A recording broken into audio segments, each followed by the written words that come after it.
चला मी आता गोसावळे असं बारीक बारीक असं चिरून घ्यायचं. हे असं चिरायचं.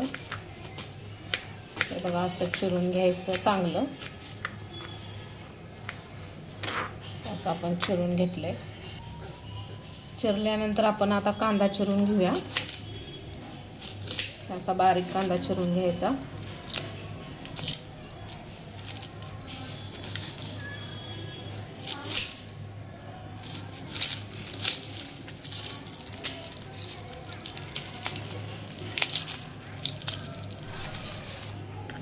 आपण बारीक कांदा चिरून घेऊया.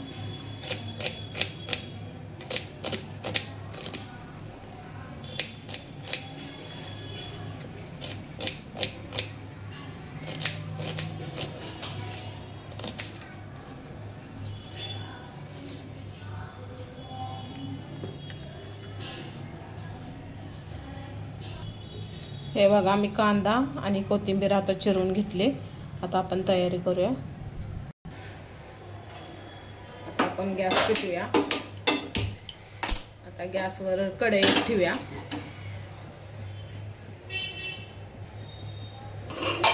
आता आपण तेल घालूया. एक पळी तेल टाकले आपण.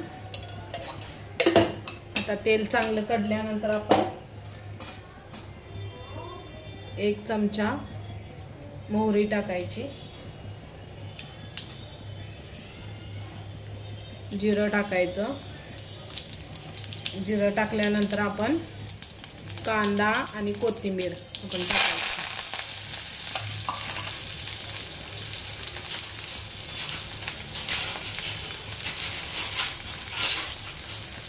चांगलं मिक्स करून घ्यायचं. कांदा आणि कोथिंबीर चांगली भाजून घ्यायची अशी.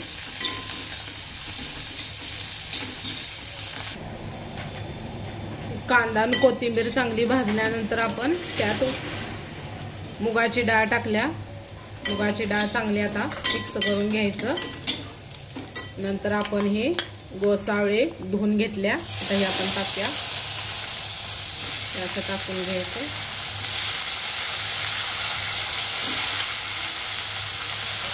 आता चांगलं मिक्स करून घेऊया. बघा असं मिक्स करून घ्यायचं. आता आपण हळद टाकणार आहे. आता हळद टाकल्यानंतर चांगलं मिक्स करायचं. हे असं चांगलं मिक्स करून घ्यायचं. नंतर आपण 1 चमचा आपला घरचा मसाला टाकलाय. आता चांगला मिक्स करून घ्यायचा. हे असं चांगलं मिक्स करून घ्यायचं.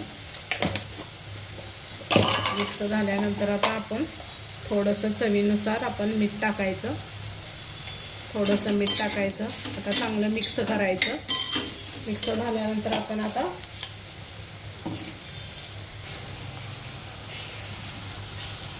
हे आता चांगलं मिक्स झाल्यानंतर आपण त्यामध्ये गरम पाणी होत्या. हे आपण गरम पाणी केले हे वतायचं. बघा गरम पाणी ओतलं. हे चांगलं मिक्स करायचं.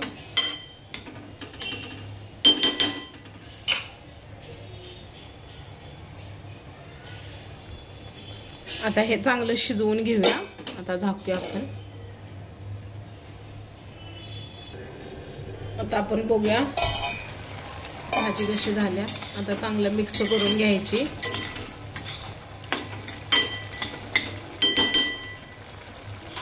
मिक्स केल्या. आता आपण थोडंसं झाकूया आणि शिजवून घेऊया अनेकदा थोडीशी.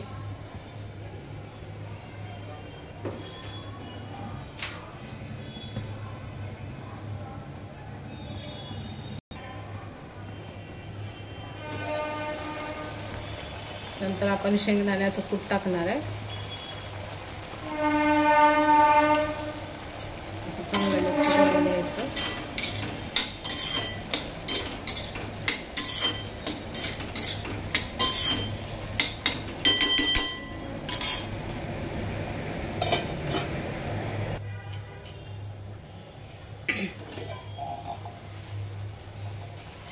हे बघा आपली गोसावळ्याची भाजी तयार झाल्या. आता एका डिश मध्ये काढतो. तुम्हाला दाखवतो। हे बघा,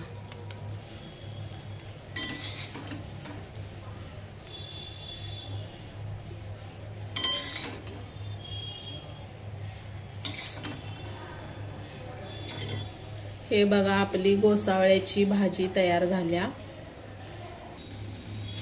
ही आपली तयार झाली गोसावळ्याची भाजी। आपल्या चॅनलला लाईक आणि सबस्क्राइब करा।